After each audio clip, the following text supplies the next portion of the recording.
How do you build a business to sell? Well, yeah, these companies that are getting 6 to 10 times EBITDA, these are extremely well-branded people. Would you invest in the storm restoration or retail? When they start to transfer the books, it's found out, and they're gonna sue. They're coming back after you. Your opinion on all the capital coming to the roofing industry right now? I see one after another, not only banks, but private investment firms investing in companies heavily. I see a lot of people burnt already, because they don't understand the roofing business. They paying for these brands, way more than they should have. Give advice maybe to both hedge funds or people who are willing to invest in the roofing business, because roofing business, and what roofers have to be careful with. I'll tell you the biggest thing for me that the hedge funds and a lot of these people that are coming in and buying them, but they're starting to get smart right now, is they're coming in and they're buying these fast growing companies. And again, if they can go up really fast, they can come down really fast. And when you're looking at these fast growing companies, many of them are insurance restoration companies, and they're not branded. The biggest piece of these companies is the guys that are out knocking the doors. That's the company. And so they come in, they buy what they feel is not a brand, it's not an owner. They're not branded. There's no leverage. They can't just turn everybody over if they have to, because the company is truly the people. There's no brand. And then when they do get bought out, they're upset that they're only getting 2 times EBITDA, when a lot of these other companies are getting 6 to 10. Well, yeah, these companies that are getting 6 to 10 times EBITDA, these are extremely well-branded people. You go into a gas station with a branded shirt and they're singing you their jingle. That's somebody that's going to get high dollars. But they've also been in business for 30, 40, 50 years. So don't invest in storm restoration, fastest growing. Invest in established, branded. Yeah, be very, very careful if you're going to go in and buy in that. But a lot of your hard money or equity money right now is starting to swing more into the retail, because they see longevity. Would you invest in the storm restoration or retail? Retail always. And people just want to hear it now. No, I'm worth this today because I did, because you have a good year does not mean that it's repeatable, scalable, and you're going to have another one like that. Right. It's smart to sell on the peak, but not always the right thing to do. Would you agree? I do, and you're always going to be found out. I mean, as soon as they take over that company, it's months before they find out, because they have to break those books down. When they start to transfer the books, it's found out, and they're going to sue. They're coming back after you. Just like if you buy a car with mileage, I mean, there is a record. There's, it will be done. And I think the hardest thing is to be honest with yourself and admit that, hey, maybe I did not worth as much as I did. And I remember when I built a company, when we were doing $4 million, I'm like, I'm doing millions, how much it's worth. And if you look at a clear profit and you multiply it, let's say by 4. So if you made $500,000, you're worth $2 million or $3 million. But if your profit is $100K, you're worth $400,000, and nobody's gonna sell $4 million company for $400,000 because you can make that in a year by yourself. But I have a friend who sold gutter business, and his name is Mike. He sold the gutter business for $1.8 million. He was 28, 8 years in business. Beautiful story, love everything about him. But last year before he sold it, he paid himself salary of $50,000. He kept every dollar inside the company to show the net profit. So he did $400,000 that year, the business did. He paid himself $50,000. This is how you sell the business. This is your true worth. But if he would pay himself $250,000 a year, that $150,000 times 4, it's $600,000. It's not 1.6 or 1.8. So you have to make a decision. Do you want to live a good life now, or do you want to retire and live good life later? And many people want a good life now, and they think they're worth a lot. They cook their books to make it look better, and then they pissed and accusing people that they get scammed, when in fact they're the one in the wrong. Right. How do you build a business to sell? So if you're going to build a business to sell, first, just like you and I just talked about, is they want to buy something successful and branded, something that has a name to it. So you need to have a good logo. You have to have a lot of backing. What I mean by that is the leadership.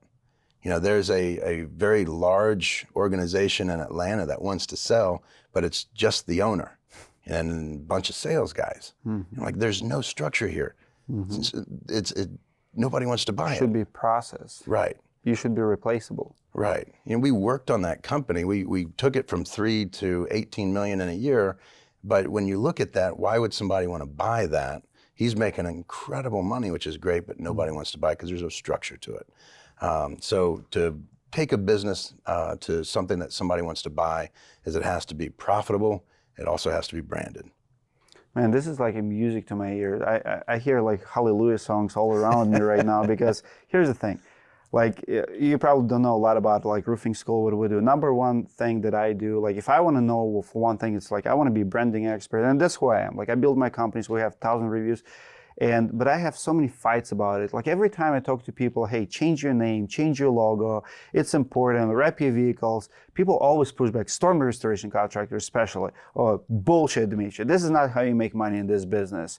And they always try to belittle me in return too. It's like, oh, what did you do? 4 or 5 million a year? We did it last week or like last 2 weeks. I'm like, okay, good for you. And I'm not trying to measure what I have with you. This is not a contest, but I live American dream. I have something that works without me in it. My phone rings whether I'm there or not. Jobs getting sold if I'm in Miami or in Minneapolis, it doesn't matter. And I love how you praise branding and like brand building and process, because it's truly the core of the business. And if you guys don't have a good name that you're not passionate about, I don't think you're ready to sell. Would you agree with that? I totally agree with that. And to add to that is when, let's say you start a company, and so you have kind of a teeter-totter here. So if your teeter-totter looks like this, and this is, I'm going to spend money on leads, or I'm going to spend money on branding, it has to be like this.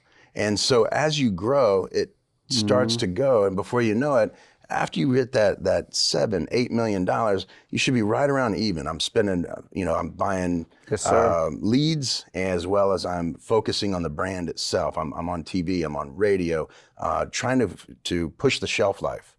And over time, it gets to the point where even at Able, we got it down to where we were only spending 4% marketing. Love it. $180 million and spending 4%.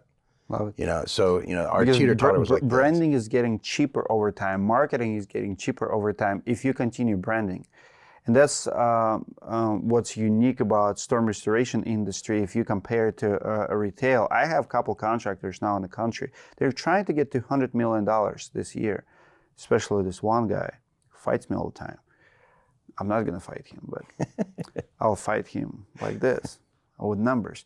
The guy struggles to get 100 Google reviews. And I'm like, how in the world you build $100 million a year company and you cannot even get to like 4.5 stars on Google, and you can't even get 100 reviews?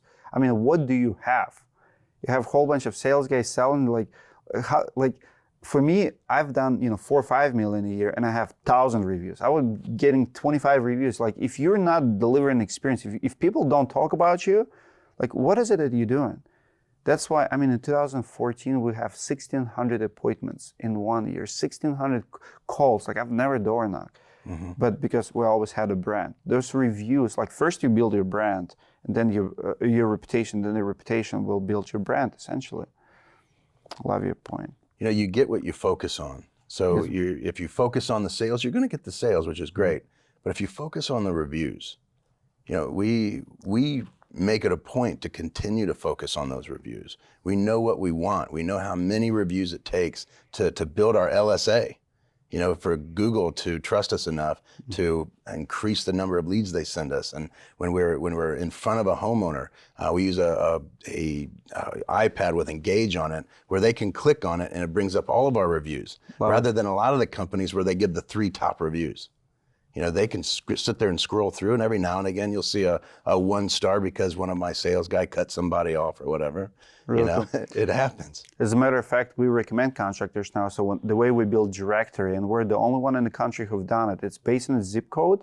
So you can go in, put a zip code, and it will give you the closest contractor to you in that zip code. So like if I have 20, but first guy is 2 miles away from me, I mean, you're probably going to get a call. But second one is Google reviews, and we monitor it. You have to maintain 4.5 stars. And if you go lower, we're going to start reading, because I'm recommending you. I'm putting $20,000 guarantee on you that you're not going to take that money and run away or abandon the job. It happens. I paid 2 claims so far, and I guarantee you, but usually before a company closed doors, their reviews start going down.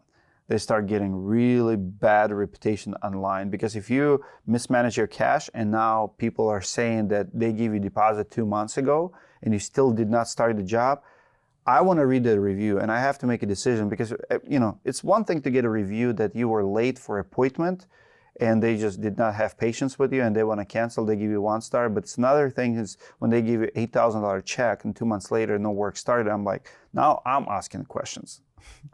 So you said something I want to bring up, and you said that about the 4.5 stars that you paid. How many claims? You paid 2 claims already.